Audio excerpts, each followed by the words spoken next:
कहाँ जानु थियो? हराबट काममा जानु थियो। अनि कसरी त्यो बाँदरलाई जिस्किएर त होइन?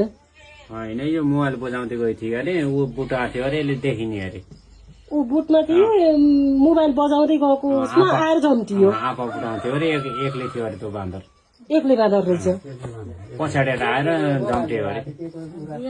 म उहाँ बलियाबाट 20 मिनटमा आँपबाट पुगेछु त म।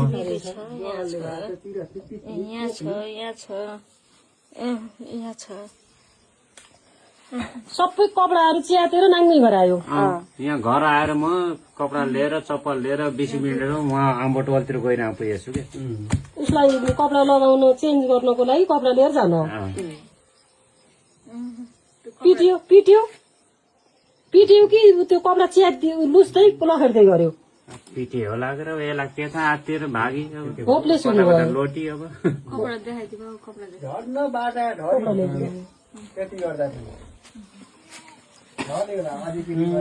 ल हेर्नुहोस् त, गाउँघरमा बाँदरको बिगबिगी।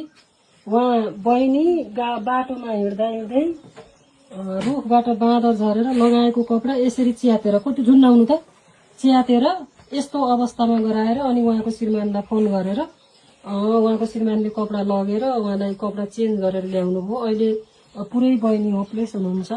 यहाँ सबैजना बसेर उहाँलाई सम्हाल्न र मसारेर उहाँलाई सान्त्वना दिइराख्नु भएको छ। गाउँघरमा यस्तो अवस्था छ, बाँदरले मान्छेलाई बिचल्ली गराएर, घरबास विहीन गराएर अनि मान्छेलाई नै चिथोरेर बिचल्ली पारिरहेको अवस्था छ। लौ न प्रभु, सम्पूर्ण सम्बन्धित निकायको ध्यान जाओस्, यसको उपाय कसरी निकाल्न सकिन्छ भन्ने कुरा हामी सबै बसेर सल्लाह गरेर यसलाई अत्यन्तै सबैभन्दा अहिले सोच्न पर्ने गाउँघरको स्थिति र किसानको र सामान्य मान्छेहरूको स्थिति नै बाँदर भयो। बाँदरले गर्दा गाउँ उजाड हुने भयो, मान्छे गाउँमा बस्न नसक्ने अवस्था भइसक्यो।